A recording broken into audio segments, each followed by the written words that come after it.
Vamos agora para uma entrevista, gente. Trazemos, portanto, a ministra Marina Silva, ministra do Meio Ambiente, ao vivo aqui no Bastidores CNN.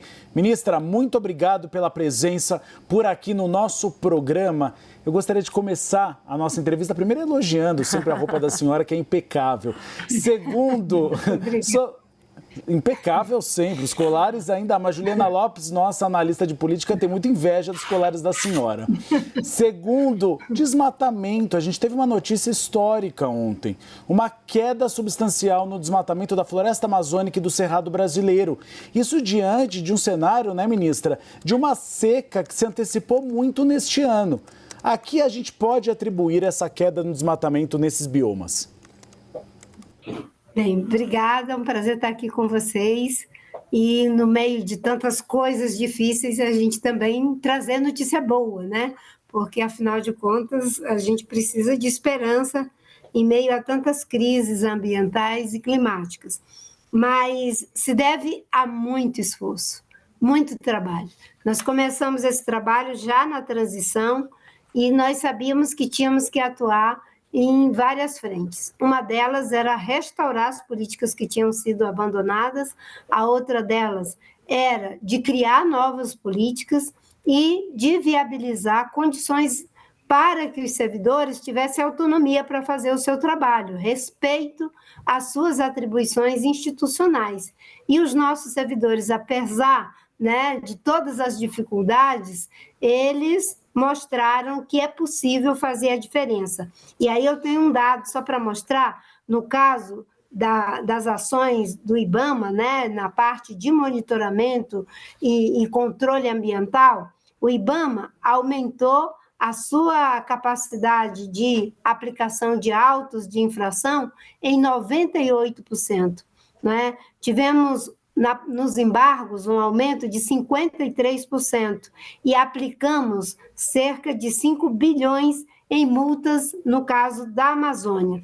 O ICMBio também aumentou muito a sua capacidade de aplicação de autos de infração em 111%, em relação aos embargos, 59%, e aplicou também, né, sequestrou bens, porque bens que são utilizados de forma criminosa e irregular dentro de área proibida, você pode fazer o sequestro desses bens ou até mesmo fazer a eliminação, a destruição desses bens dos criminosos. Além disso, não é, o plano de prevenção e controle do desmatamento, que havia sido abandonado no governo anterior, ele foi retomado, plano de prevenção e controle do desmatamento. E no caso do Cerrado, que nós encontramos numa ascendência, né, o desmatamento, e durante o ano de 2024, de 2023, nós ficamos o tempo todo ali batalhando com essa curva de alta, nós implementamos o plano de prevenção e controle do desmatamento do Cerrado. E aí a resposta veio da mesma forma que veio para a Amazônia.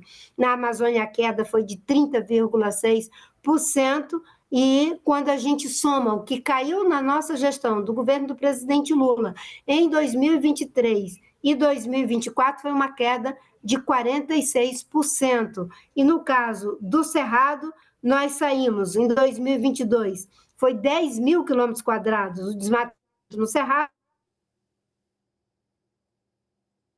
Acho que perdemos o sinal. Em 2023, vamos empurrando para 8.174 quilômetros quadrados. Ministra, eu quero olhar um pouquinho também para as repercussões e trazer um pouco da sua avaliação sobre a vitória de Donald Trump. Porque assim que tivemos o resultado, começamos a pensar, e aqui como jornalistas, né, a conversar com várias fontes de diversas áreas, sobre o que isso significa para o Brasil. E todas elas citam a agenda ambiental. A gente sabe o que fez Donald Trump no seu primeiro mandato, da forma como ele agiu com esse assunto. Dessa vez não é diferente, ele falou no seu programa de governo, de campanha, de abandonar a agenda ambiental, de diminuir o que considera restrições ambientais ambientais, para ficar num assunto que é caro ao Brasil, né? A gente deve lembrar que Trump, no passado, retirou os Estados Unidos do Acordo de Paris, aquele pacto assinado pela comunidade internacional em 2015, que tem o objetivo de limitar o aquecimento global, alegando, na época, que as metas impostas aos americanos eram muito altas. Os Estados Unidos voltou sob o governo de Joe Biden em 2021 e dessa vez Donald Trump diz que vai fazer o mesmo caminho que fez anteriormente, para ficar num ponto, porque tem vários outros que são preocupantes e que acabam influenciando a nossa agenda ambiental também. Ministra, como é que a senhora vê esse segundo mandato de Donald Trump no que diz respeito ao meio ambiente? E mais, já existe diálogo ou a pretensão de se abrir diálogo nesse sentido, de tentar manter o que foi construído até aqui com os Estados Unidos?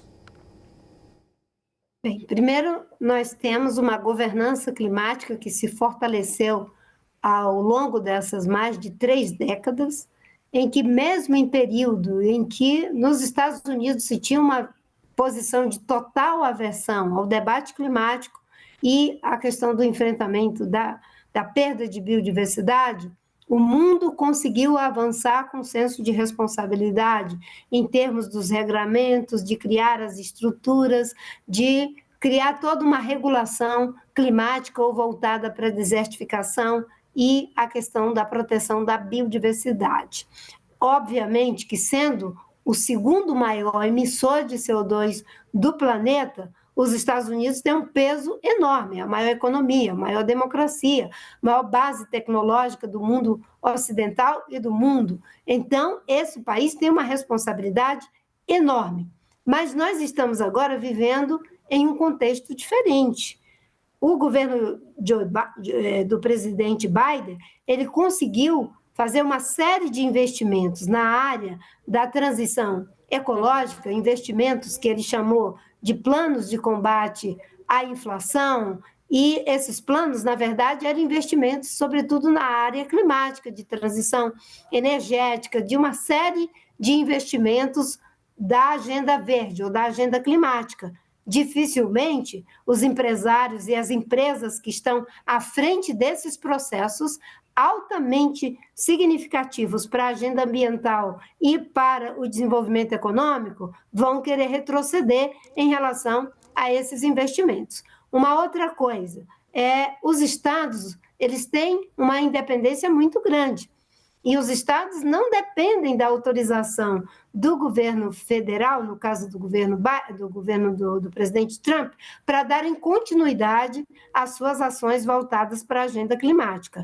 Eu não digo que não tem aí uma, digamos assim, uma expectativa, uma ansiedade mesmo em relação a como essas coisas vão andar, mas eu posso te dizer que temos uma situação completamente diferente do que tínhamos no passado, a governança climática está cada vez mais forte, os problemas climáticos estão cada vez mais intensos, frequentes e devastadores, inclusive na vida do povo americano, que vai cobrar cada vez mais respostas práticas.